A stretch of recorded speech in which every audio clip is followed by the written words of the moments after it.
एक बार एक जवान लड़का गौतम बुद्ध के पास आता है और कहता है, बुद्ध, मेरे मन में इतने अश्लील विचार क्यों आते हैं। मेरे मन में अक्सर काम वासना का विचार चलते रहते हैं, जिसके बारे में सोच सोच कर मैं अपना बहुत सा समय और ऊर्जा बर्बाद कर देता हूँ। इनकी वजह से मैं शांत नहीं रहता और हमेशा स्त्री के प्रति आकर्षण महसूस करता हूँ।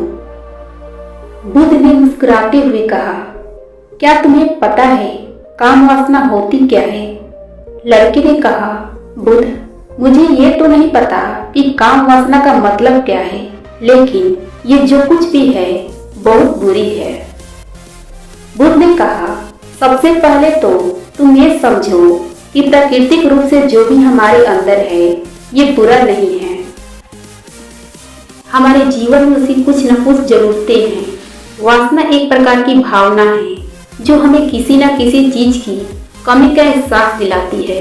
फिर हम उस कमी के पूर्ति के लिए आकर्षित होना शुरू कर देते हैं। जैसे अगर किसी के पास धन की कमी है तो उसके अंदर धन के प्रति आकर्षण यानी धन की वासना उत्पन्न हो जाएगी।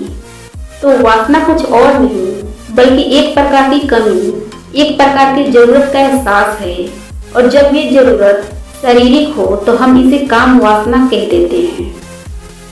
लड़के ने कहा, बुद्ध, ये तो समझ में आ गया कि काम वासना का मतलब क्या है, लेकिन ये हमारे अंदर आती कहाँ से है, ये उत्पन्न कैसे होती है? बुद्ध ने कहा, काम वासना कहीं से आती नहीं बल्कि ये प्राकृतिक रूप से हमारे अंदर ही मौजूद है और इसका होना जरूरी भी है, क्योंकि यही मानव जाति का विस्तार का आधार है। लड़के ने कहा, बुद्ध, जब काम वासना प्राकृतिक रूप से हमारे अंदर मौजूद है तब फिर लोग काम वासना को गलत क्यों बोलते हैं? बुद्ध ने कहा, ये बहुत बड़ी समस्या है कि लोगों ने काम वासना को गलत नजरिए से देखना शुरू कर दिया है। काम वासना का होना गलत नहीं है, बल्कि काम वासना का बेलगाव होना गलत है।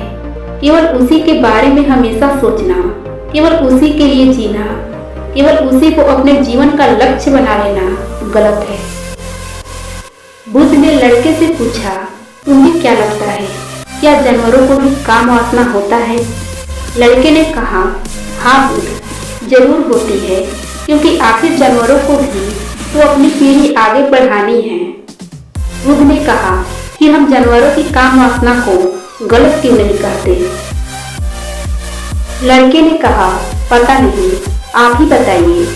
बुद्ध ने कहा, क्योंकि जानवर अपना काम वासना का उपयोग केवल शक्ति उत्पत्ति करने के लिए करते हैं, उसे खुशी प्राप्त करने के लिए नहीं, और ना ही सुख भोगने के इरादे से, क्योंकि जानवरों को प्रकृति ने इतनी सोचने समझने की क्षमता नहीं दी कि वो अपना काम वासना को अपनी क्षणिक सुख के आधार बना सके, जबकि हम इंसान ने अपनी सोचने समझने की क्षमता का उपयोग करके प्रकृति में पाई जाने वाली हर चीज का अपने सुख और आनंद का प्रयास करते हैं। हम इंसानों ने काम वासना के साथ ही यही किया है, इसे अपने आनंद और भोग का आधार बना लिया है। जिस भावना को प्रकृति ने मानव जाति का अस्तित्व बनाए रखने के लिए हमारे अंदर डाला है, उसे हमने जीवन का संक्षेपी लक्ष्य बना रखा है, और इंसानी काम वासना का इसका बेलगाव होना ही गलत होने का कारण है। लड़के ने कहा, बुद्ध, लेकिन ये काम वासना हावी होती क्यों है, इसके बेलगाव होने का कारण क्या है? बुद्ध ने कहा, काम वासना के बेलगाव होने का कारण है जीवन में किसी बड़े उद्देश्य का ना होना। बुद्ध ने लड़के से पूछा, क्या तुम किसी काम में व्यस्त होते हो तभी तुम्हारे दिमाग में अश्लील विचार आते हैं? लड़के ने कहा, नहीं बुद्ध, जब मैं व्यस्त होता हूँ तब मेरे दिमाग में अश्लील विचार नहीं आते।